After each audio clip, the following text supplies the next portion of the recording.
বালিশের নিচে লুকিয়ে রাখা সেই চিঠিটার কথা আজও ইতিহাস স্মরণ করে। কাপা কাপা হাতে ইমাম গাজ্জালী রহমতুল্লাহ আলাইহি খুলেছিলেন সেই চিঠি। একজন নামহীন দরবেশের লেখা। তাতে কোনো অলংকার ছিল না, শুধু ছিল একটা ছোট্ট প্রশ্ন। তুমি এই ইলম কাদের জন্য অর্জন করছো? আল্লাহর জন্য না মানুষের প্রশংসার জন্য? এই প্রশ্নটা যেন আগুন হয়ে ঢুকে গেল তার মস্তিষ্কে। তিনি তখন ছিলেন বাগদাদের সবচেয়ে সম্মানিত শিক্ষক। তার দশ নিতে হাজার হাজার ছাত্র এসে ভিড় করত। বড় বড় রাজনীতিবিদ, আলিম, এমনকি সুলতানের প্রতিনিধি পর্যন্ত তার কথার সামনে মাথা নোয়াত। তিনি ছিলেন নিঃসন্দেহে তার সময়ের সবচেয়ে জ্ঞানী মানুষের একজন। কিন্তু সেই একটি প্রশ্ন রাতের অন্ধকারে তার ঘুম কেড়ে নিল। রাত গভীর হতে হতে তার চোখের নিচে কালি জমে উঠল, অথচ ঘুম একটুও আসলো না। তিনি ভাবলেন, আমি এত কিছু জানি, কিন্তু আমি কি জানি আমার অন্তরের পরিকল্পনা কি?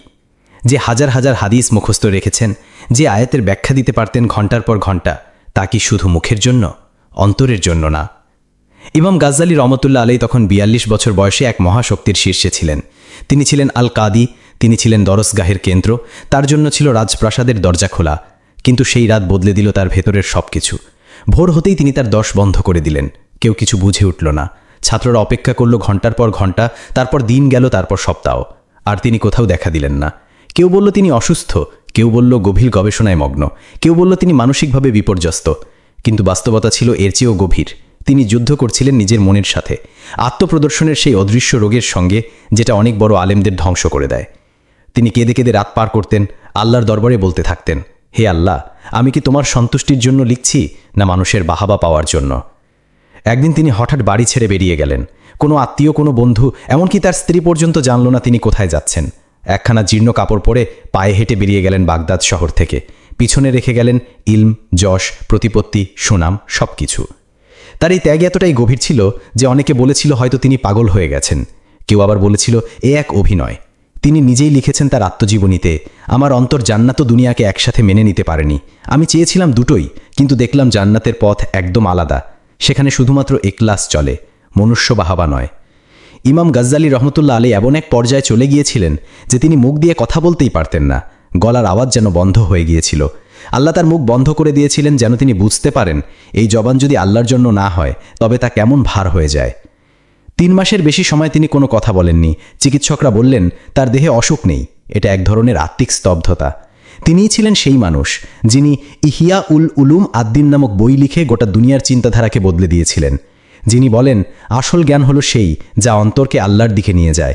অথচ সেই মানুষ একদিন সব কিছু ছেড়ে দেন, শুধু এই ভয়েই যে তিনি হয়তো আল্লাহর সন্তুষ্টির জন্য নয়, মানুষের বাহাবা পাওয়ার জন্য কাজ করছেন। আপনি কি জানেন, ইমাম গাজ্জালী রহমতুল্লাহ আলাইহি যখন হজে যাচ্ছিলেন তখন তিনি মক্কায় দাঁড়িয়ে একটি জিনিস চাইলেন। তিনি বলেছিলেন, হে আল্লাহ, তুমি আমার জ্ঞানকে আমার জাহান্নামের কারণ বানিও না। এই বাক্যই যেন কাঁপিয়ে দেয় আমাদের হৃদয়কে। কারণ আমরাও হয়তো কোনো ভালো কাজ করি, কিন্তু তার ভিতরে লুকিয়ে রাখি অহংকার, সম্মান পাওয়ার বাসনা, প্রশংসা পাওয়ার ইচ্ছা। অথচ জান্নাত কেবল সেই হৃদয়ের জন্য যে নিঃস্ব হয়ে যায় আল্লাহর সামনে। ইমাম গাজ্জালী রহমতুল্লাহ আলাইহি একদিন চুপচাপ বসেছিলেন দামেস্কের উমাইয়া মসজিদের এক কোণায়। তিনি তখন আর কারো শিক্ষক নন, কারো অতিথি নন, এমনকি নিজের পরিচয় পর্যন্ত লুকিয়ে রেখেছেন। তিনি নিজেকে বলতেন আবদুল্লাহ ইবনে আহমদ, যেন কেউ চিনতে না পারে। যে মানুষ একসময় হাজারো ছাত্রের মাঝে বক্তৃতা করতেন, আজ তিনি কেবল মসজিদের পরিষ্কার করিমের বকই বসে আছেন। একদিন এক ছাত্র তাকে চিনে ফেলল। সে বিস্ময়ে বলে উঠল, আপনি তো গাজ্জালী রহমতুল্লাহ আলাইহি। তিনি কোনো জবাব দিলেন না, শুধু মাথা নিচু করে চোখে পানি ধরে রাখলেন। কারণ তার কাছে এখন এসব পরিচয়ের কোনো মূল্য নেই। তিনি তখন সবসময় নিজের মনে প্রশ্ন করতেন, আমি কি সত্যি আল্লাহর বান্দা হতে পেরেছি? সেই সময়টাতে তার ভেতরে চলছিল এমন এক যুদ্ধ যেটা চোখে দেখা যায় না, কিন্তু হৃদয় ছিঁড়ে দেয়। একদিকে ছিল ইলম, খ্যাতি, সম্মান, সব কিছু যা মানুষ ভালোবাসে। আর অন্যদিকে ছিল ইখলাস, নিঃস্বতা, আল্লাহর জন্য নিঃস্ব হওয়া। এই দুই দুনিয়ার টানাপোড়েনে তার রাত কাটত কাঁদতে কাঁদতে। এক একদিন তিনি নিজের বুক চাপড়ে বলতেন, হে অন্তর, তুই কি আল্লাহকে খুশি করতে চাস না দুনিয়াকে খুশি করতে চাস? তিনি যখন এই আত্মযুদ্ধে লিপ্ত ছিলেন তখন একদিন রাত্রে মসজিদের ভেতর বসে কোরআন তেলাওয়াত করছিলেন। তখন এক আয়াত তার হৃদয়ে বজ্রপাতের মতো আঘাত করল। ফাওয়াইলুন লিল মুসাল্লিন আল্লাযিনা হুম আন সালাতিহিম সাহুন আল্লাযিনা হুম ইউরাউন। অর্থাৎ ধ্বংস তাদের জন্য যারা নামাজ পড়ে অথচ গাফিল ভাবে, যারা লোক দেখানোর জন্য নামাজ পড়ে। সূরা মাউন। এই আয়াত তার আত্মাকে এতটা কাঁপিয়ে দিল যে তিনি তৎক্ষণাৎ সেজদায় পড়ে গেলেন। দীর্ঘ সময় তিনি মাথা তুললেন না।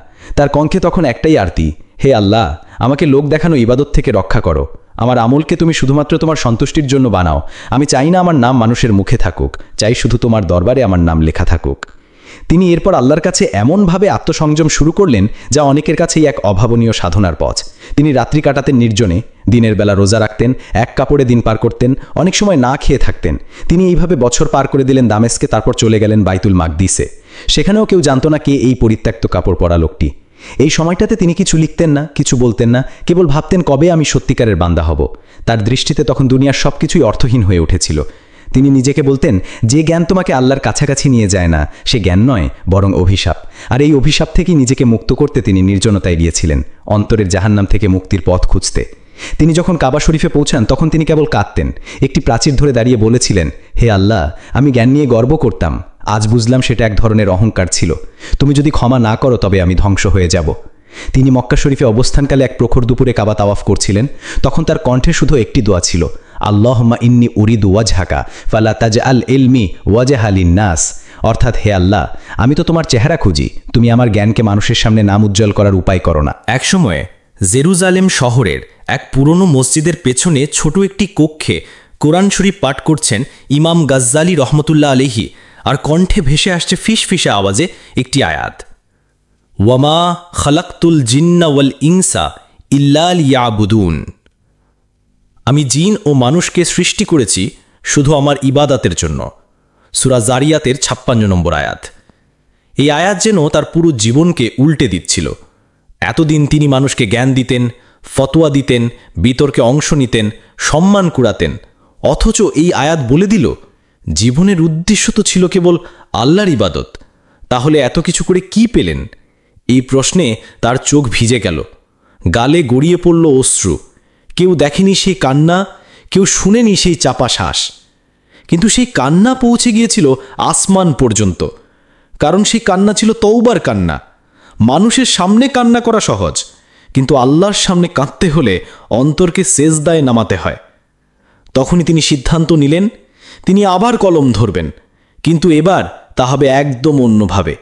এবার তিনি কোনো শাস্ত্রীয় আলোচনা, যুক্তিতর্ক বা ব্যাখ্যার বই লিখবেন না। এবার তার কলম হবে আত্মার জন্য, অন্তরের জন্য, তওবার জন্য। সেই সিদ্ধান্তের ফলেই শুরু হলো পৃথিবী কাঁপানো সেই গ্রন্থ ইহিয়াউ উলুমিদ্দিন, এমন এক গ্রন্থ যা শুধু শরীয়তের নয়, আত্মার রোগের চিকিৎসাও দেয়। তিনি লিখলেন, যে আমল বাহ্যিকভাবে সঠিক কিন্তু অন্তরে ইখলাস নেই, সে আমল কবুল হবে না। তিনি বলেন, রিয়া বা লোকদেখানো ইবাদত এমন একটি ব্যাধি যা মানুষকে জান্নাতের পথে চালাতে চালাতে হঠাৎ জাহান্নামে ফেলে দেয়। ইমাম গাজ্জালি রহমাতুল্লাহ আলাইহি এমনভাবে এই বই লিখছিলেন যেন তার প্রতিটি শব্দ তার অন্তরের রক্ত দিয়ে লেখা। তিনি লিখেছিলেন, যে ব্যক্তি নিজের অন্তরকে চিনতে পারেনি সে কখনো তার রবকেও চিনতে পারবে না।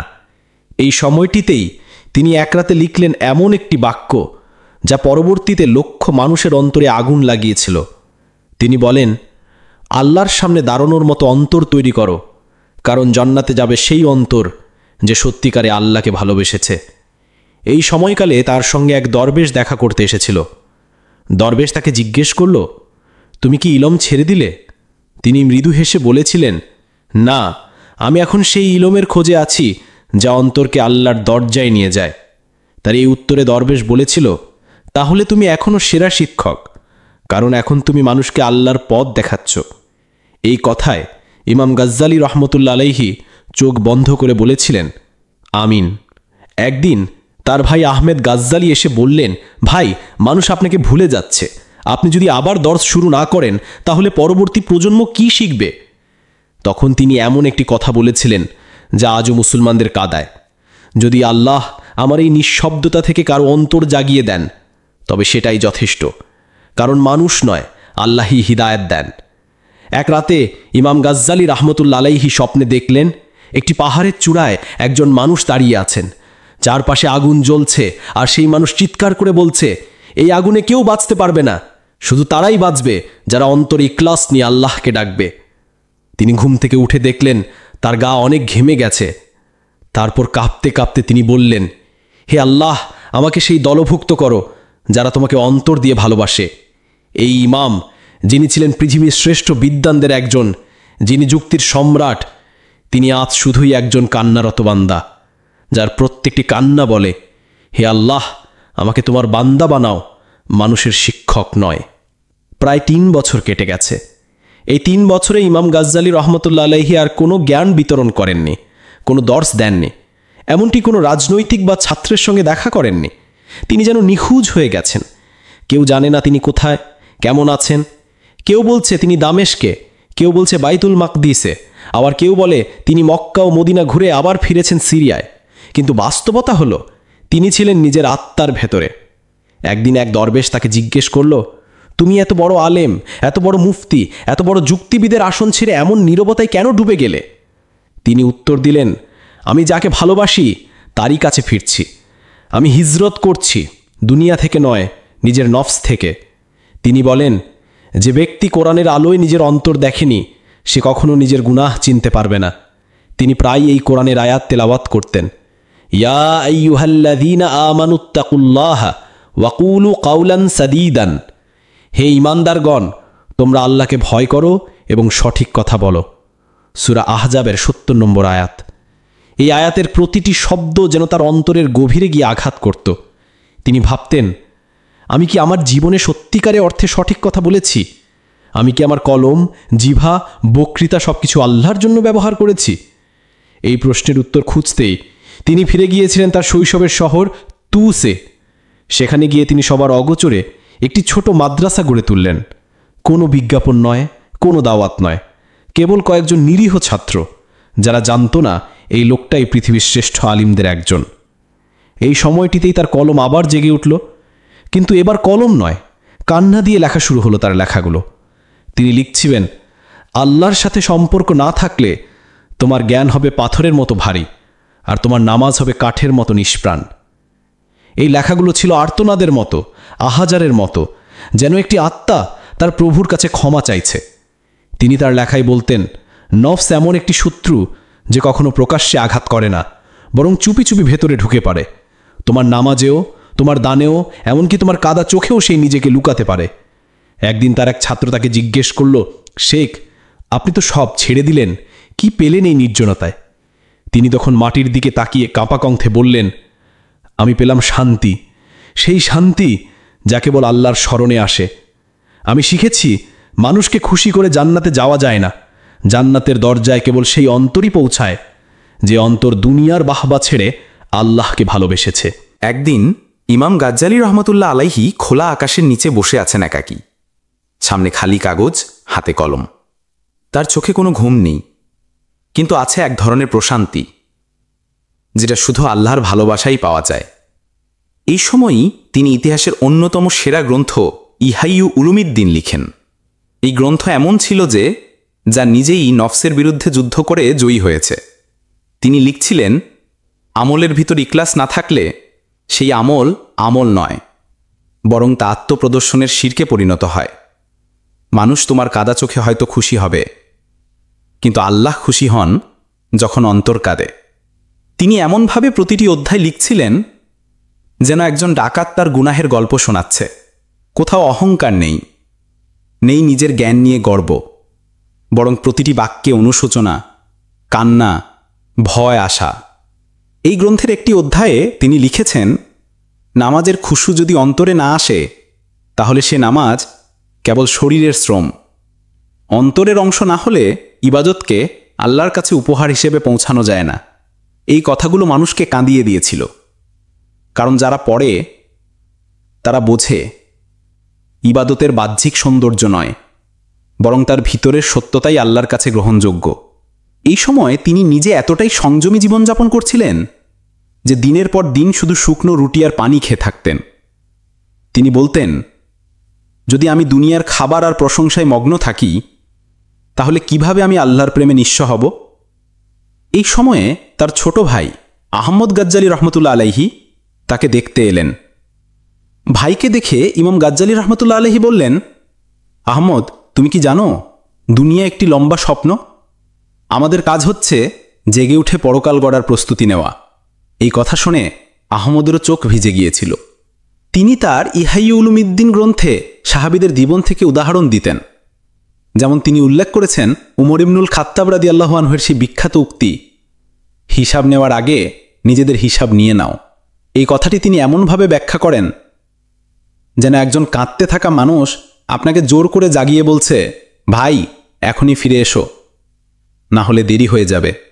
এই গ্রন্থে তিনি একটি স্থানে লিখেছেন, মানুষ যখন দান করে কিন্তু মানুষের সামনে বলে বেড়ায়, তখন সেটা দান নয়, বরং ইবাদতের নামে দুনিয়াবি ব্যবসা। এই লাইনগুলো সামাজিক দ্বিচারিতা আর লোক দেখানো ধার্মিকতার মুখোশ খুলে দেয়। তিনি আরও লিখেছেন, তওবা তখনই কবুল হয় যখন মানুষ নিজের গুনাহের কথা চিন্তা করে রাতে ঘুম হারিয়ে ফেলে। এই এক লাইনে যেন তিনি পুরো আত্মশুদ্ধির দর্শন বুঝিয়ে দিয়েছেন। এই গ্রন্থ পড়া মানে কেবল কিছু তথ্য জানার বিষয় নয়, বরং এই বই যখন কেউ অন্তর দিয়ে পড়তে থাকে তখন তার চোখ ভিজে যায়, কারণ সেখানে লেখা প্রতিটি কথা যেন কোনো একজন আল্লাভীরু বান্দার হৃদয়ের চিৎকার। ইমাম গাজ্জালী রহমতুল্লাহ আলাইহি এই বই লেখা শেষ করার পর রাতে 2 রাকাত নামাজ পড়লেন। সেজদায় গিয়ে বললেন, হে আল্লাহ, এই কলম আমার ছিল না, তুমি লিখিয়েছ। যদি তাতে রিয়া বা লোক দেখানোর জন্য থাকে তুমি মুছে দাও। যদি এতে ইখলাস থাকে তবে দুনিয়ার অন্তরকে জাগিয়ে দাও। একদিনের কথা, বৃষ্টি ভেজা এক ভোর। এমন এক সকালে ইমাম গাজ্জালী রহমতুল্লাহ আলাইহি তার ছাত্রদের কাছে একটি প্রশ্ন করেন, তোমরা কি কখনো গভীর রাতে একা বসে আল্লাহকে জিজ্ঞেস করেছ, হে আল্লাহ, তুমি আমাকে ক্ষমা করবে তো? ছাত্ররা চুপ করে থাকে। তখন তিনি বলেন, এই প্রশ্ন যদি কখনো সত্যিকার অন্তর থেকে আসে তাহলে সেই কান্না আল্লাহর আরশ পর্যন্ত পৌঁছে যায়। তিনি বলেছিলেন, মানুষ ভুল করবেই, কিন্তু সেই ভুলের পর তার প্রতিক্রিয়া বলে দেয় সে আল্লাহর বন্ধু হবে না শয়তানের সঙ্গী। এই কথার পর তিনি নিজেই দীর্ঘশ্বাস ফেলেছিলেন, কারণ তিনি জানতেন তার জীবনের অনেক সময় কেটেছে মানুষের প্রশংসা পাওয়ার আশায়, যা এখন তার কাছে ছিল চরম গুনাহ। এই সময়ে তার একটি ব্যক্তিগত নোটবুক আবিষ্কৃত হয়, যেটি আজও বহু আলিম ও মুফাক্কিরদের জন্য অনুপ্রেরণার উৎস। সেই ডায়েরিতে তিনি লিখেছেন, আমি আল্লাহর দরবারে কতবার কান্না করেছি, কিন্তু জানি না সেই কান্না ছিল রিয়া বা লোক দেখানোর জন্য না ইখলাসের। হে আল্লাহ, তুমি যদি আমার সেই কান্নাগুলোকেও ক্ষমা না করো তাহলে আমি আর কি নিয়ে তোমার দরজায় দাঁড়াবো? এই এক লাইন আজও বহু মানুষকে জাগিয়ে তোলে, কারণ আমরা সবাই কোনো না কোনোভাবে গুনাহ করি, কিন্তু তওবার গভীরতা বুঝি না।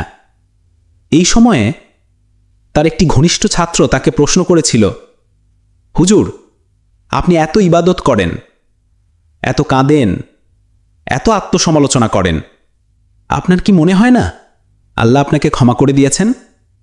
তখন তিনি হেসে বলেছিলেন, আমি জানি না, আমি শুধু জানি আমি চুরি করেছি সেই ভালোবাসা যা শুধু আল্লাহর ছিল, অথচ তা আমি দুনিয়ার মানুষকে দিয়ে ফেলেছি। এই তার আত্ম আবিষ্কারের সময়ে তিনি প্রায়শই হাদিস তেলাওয়াত করতেন, যার মধ্যে রাসূল সাল্লাল্লাহু আলাইহি ওয়াসাল্লাম বলেন, আল্লাহ তওবা কবুল করেন সেই বান্দার যে সত্যিকার অনুতাপে ভেঙে পড়ে। ইমাম গাজ্জালী রহমতুল্লাহ আলাইহি বলতেন, তওবা শুধু কান্না নয়, বরং সেটা আত্মাকে চূর্ণ করে দেওয়া। যদি তুমি আজ ভেঙে না পড়ো তাহলে কিয়ামতের দিন তুমি গুড়িয়ে যাবে। এই সময়ে তিনি তার বিখ্যাত তওবা সংক্রান্ত অধ্যায় লেখেন। তিনি লিখেছেন, তওবা 3 ধাপে সম্পন্ন হয়। 1. গুনাহ স্বীকার, 2. গুনাহের জন্য লজ্জা, 3. ভবিষ্যতে না ফেরার প্রতিজ্ঞা। এই কথাগুলো আজ হাজার হাজার মুসলিমের অন্তরকে জাগিয়ে তুলেছে। তিনি আরও লিখেছেন, আল্লাহ আমাদের মাফ করার জন্য অপেক্ষা করেন, কিন্তু আমরা দেরি করি, অথচ কবর আমাদের জন্য অপেক্ষা করে না। একবার এক দরবেশ তাকে জিজ্ঞেস করেছিল, আপনার কি মনে হয় যে আল্লাহ আপনাকে ক্ষমা করবেন? তখন তিনি কেঁদে ফেলেছিলেন, বলেছিলেন, আমি জানি না, কিন্তু আমি থামব না যতক্ষণ না তিনি নিজেই বলেন, হে আমার বান্দা, আমি তো তোমাকে মাফ করে দিয়েছি। তিনি তার আত্মজীবনীতে আরও একটি বাক্য লিখেছিলেন, যা আজও গভীর চিন্তার খোরাক। আমি জানি আল্লাহর দয়ার দরজা অনেক বড়, কিন্তু আমি নিজে জানি না আমি সেই দরজার সামনে কাঁদতে গেছি নাকি বাহাবা চেয়েছি। এই এক ভয়, এই এক অনুশোচনা, এই এক জ্বালা তাকে দিন রাত কাঁদিয়ে তুলেছিল। এক রাতে হঠাৎই দরজায় কড়া নাড়ার শব্দ। এক মুসাফির দরজার সামনে দাঁড়িয়ে বলল, হুজুর, খলিফা স্বয়ং আপনাকে তার দরবারে চেয়েছেন। ইমাম গাজ্জালী রহমতুল্লাহ আলাইহি তখনও ছিলেন নির্জনে, ধুলিমাখা জামা পরা, চোখে গভীর চিন্তা। তার সামনে তখন কোরআনের একটি আয়াত খোলা, ওয়ামা ইনদাল্লাহি খায়রুন ওয়া আবকা, আর যা আল্লাহর কাছে আছে তাই উত্তম এবং স্থায়ী। সূরা কাসাস 60। তিনি সেই আয়াতের দিকে তাকিয়েছিলেন কিছুক্ষণ, তারপর মৃদুস্বরে বললেন, বলো খলিফাকে, আমি এখন এক বাদশাহের সান্নিধ্যে আছি যার সাথ ত্যাগ করা আমার পক্ষে সম্ভব নয়। এই জবাব শুনে দূত হতবাক। খলিফা, সুলতান, সোনালী আসন, ক্ষমতা, সম্মান সবকিছু তাকে আবার টানতে চেয়েছিল, কিন্তু তিনি আর ফিরলেন না। কারণ তিনি বুঝে গিয়েছিলেন, একবার যদি অন্তর আল্লাহর দরবারে সিজদা করে তবে আর রাজপ্রাসাদের সিংহাসন তার কাছে মূল্যহীন হয়ে যায়। আবার একদিন তার শহরের কিছু আলিম ও শাসক শ্রেণীর মানুষ এসে তার আশ্রমে হাজির। তারা বললেন, হুজুর, আপনি আমাদের শাসনতন্ত্রে আবার ফিরে এলে সমাজে ফিতনা কমবে, ইলম আবার ছড়াবে, মানুষ উপকৃত হবে। কিন্তু ইমাম গাজ্জালী রহমতুল্লাহ আলাইহি গভীরভাবে তাকিয়েছিলেন সবার চোখে। তারপর বললেন, তোমরা আমাকে যে ইলমের জন্য ডাকছ, সেই ইলমই আমাকে শিখিয়েছে যে আমুল ইখলাস ছাড়া হয় তা সমাজ নয়, আত্মা ধ্বংস করে। এই উত্তর শুনে সবাই স্তব্ধ হয়ে গিয়েছিল। একবার তার এক ঘনিষ্ঠ ছাত্র তাকে জিজ্ঞেস করেছিল, হুজুর, আপনি যদি এখন বাগদাদে ফিরে যান, আবার পাঠদান শুরু করেন, তাহলে হাজার হাজার ছাত্র উপকৃত হবে, আপনি কি সেটা করবেন না? তিনি উত্তর দিলেন, আমি তখনই শিক্ষা দেব যখন জানব আমার অন্তরে আর রিয়া বা লোক দেখানো ইবাদতের ভয় নেই। আমি তখনই কথা বলবো যখন এই জাবান শুধু আল্লাহর সন্তুষ্টির জন্য হবে। পরবর্তীতে তিনি যখন আবার কিছু শিক্ষাদান শুরু করেন, তখন তা একদম নীরব, ছোট পরিসরে, সবার চোখের আড়ালে। কোনো শোরগোল নেই, ফতোয়া নেই, সম্মাননা নেই, কেবল একজন বান্দা আর কয়েকজন তাওবা করার হৃদয়। এবং তিনি শর্ত রেখেছিলেন, আমার এই দরজ শুধু সেই লোক পাবে যার চোখে আল্লাহর জন্য রাতে কান্না জমে থাকে। এই সময় তার একটি বিখ্যাত বক্তব্য ছিল, আল্লাহ তার বান্দাকে পরীক্ষা করেন, কখনো দুনিয়ার মাধ্যমে, কখনো দিনের মাধ্যমে, কিন্তু সবচেয়ে বড় পরীক্ষা হয় তখন যখন দিনও দুনিয়ার মতো ব্যবহার করা হয়। ইমাম গাজ্জালী রহমতুল্লাহ আলাইহি বেছে নিয়েছিলেন সেই পথ যেখানে কম আলো, কম মানুষের ভিড়, কিন্তু সেখানে ছিল আল্লাহের করুণা নূর। তিনি বলে গিয়েছিলেন, জান্নাত দুনিয়ার বদলে মেলে না, জান্নাত মেলে শুধুই আল্লাহর জন্য চোখের পানি ফেললে।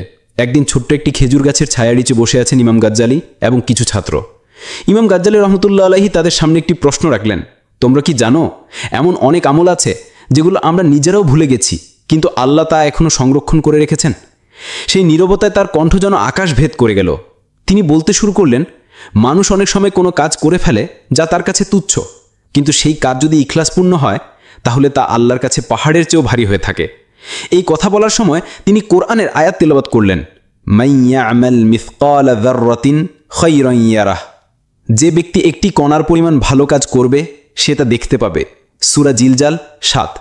তিনি বললেন, আল্লাহ এমন এক রব যিনি আমাদের ভুলে যাওয়া দয়াকর্মকেও মনে রাখেন, কিন্তু আমরা সেই রবকে প্রতিনিয়ত ভুলে যাই। এই সময় একটি ছাত্র জিজ্ঞেস করল, হুজুর, তাহলে কি আমাদের ক্ষুদ্র কাজগুলো আল্লাহ কবুল করবেন? তখন তিনি এক হৃদয় বিদারক গল্প বললেন।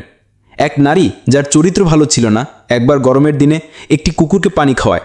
সেই একটি কাজের কারণে আল্লাহ তাকে ক্ষমা করে দেন। সহিহ মুসলিম। অন্যদিকে একজন নামাজি মহিলা একটি বিড়ালকে না খাইয়ে মেরে ফেলে এবং সে জাহান্নামে যায়। সহিহ বুখারী। এই দুই ঘটনা বলে তিনি বললেন, তুমি জানো না কোন আমল তোমার জন্য জান্নাতের চাবি হয়ে দাঁড়াবে, তুমি জানো না কোন ভুল তোমার সব আমল ধ্বংস করে দেবে। এই উপলব্ধি থেকেই তিনি ছাত্রদের বারবার বলতেন, তুমি যখন কার উপর রাগ চেপে ফেলো, যখন কাউকে ক্ষমা করো, যখন কাউকে দুঃখের সান্ত্বনা দাও, এসব হয়তো মানুষ ভুলে যায়, কিন্তু আসমানের ফেরেশতারা ভুলে না, তারা লিখে রাখে। একবার এক দরবেশ তাকে জিজ্ঞেস করেছিল, আমি তো আল্লাহর জন্য অনেক কিছুই করি, কিন্তু আমি কি জানি সেটা কবুল হয়েছে কিনা? ইমাম গাজ্জালী উত্তর দিয়েছিলেন, তুমি কি জানো কারো মুখে একটু হাসি এনে দিলে সে হাসিও কিয়ামতের দিন তোমার গুনাহের পাশে দাঁড়াতে পারে?